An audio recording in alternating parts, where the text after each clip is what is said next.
तिथे उपमुख्यमंत्री देवेंद्र फडणवीस आणि दुसरे उपमुख्यमंत्री अजित पवार यांच्या भेटीसाठी देवगिरी बंगल्यावर बैठक सुरू आहे। गेल्या अर्ध्या तासांपासून दोन्ही उपमुख्यमंत्री एकमेकांसोबत चर्चा करत आहेत। अजित पवार यांच्या राष्ट्रवादी आणि भाजपमध्ये नेत्यांमध्ये अधिवेशनादरम्यान समन्वयाचा अभाव दिसून आला होता। यावर केंद्रीय नेतृत्वाने देखील नाराजी व्यक्त केली होती।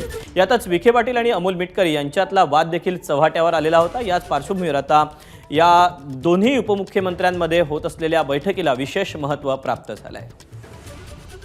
अपडेट जाणून घ्यात प्रशांत बढे आपल्या सोबत आहे। प्रशांत, विखे मिटकरींमधला वाद असेल त्यासोबतच अधिवेशनातला समन्वयाचा अभाव असेल, यासह कुठल्या कुठल्या मुद्द्यांवर या दोन्ही उपमुख्यमंत्र्यांची बैठक पार पडते?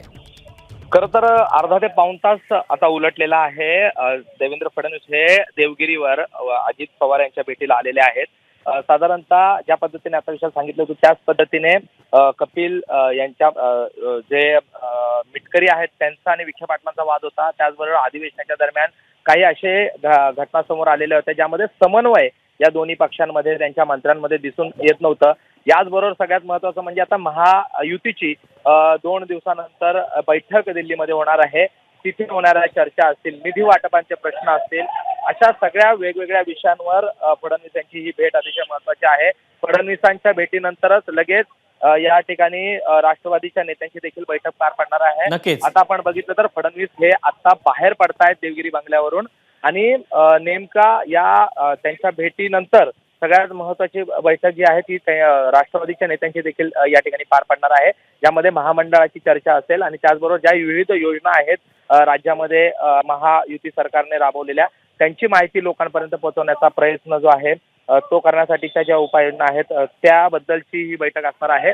फडणवीसांची आता भेट संपलेली आहे आणि आपण जर आता बघतोय की फडणवीस हे आता इथून निघतायत आणि ही भेट जी होती ती महत्त्वाची भेट मानली जाते आहे, कारण 2 दिवसानंतर त्यावेळेस देवेंद्र फडणवीस त्याचबरोबर अजित पवार, एकनाथ शिंदे हे महायुतीचे घटक जे आहेत राज्यातले ते हे नेते मंडळी दिल्लीमध्ये जातील। तिथे जी बैठक होईल तिथे पुन्हा ह्या चर्चा होणार आहेत आणि त्यापूर्वी स्वाभाविकच आता राष्ट्रवादीच्या नेत्यांची बैठक या 2 उपमुख्यमंत्र्यांच्या बैठकीनंतर पार पडते। याचे अपडेट देखील प्रशांत जाणून घेत राहू। तुर्तास धन्यवाद दिलेल्या सविस्तर माहितीबद्दल।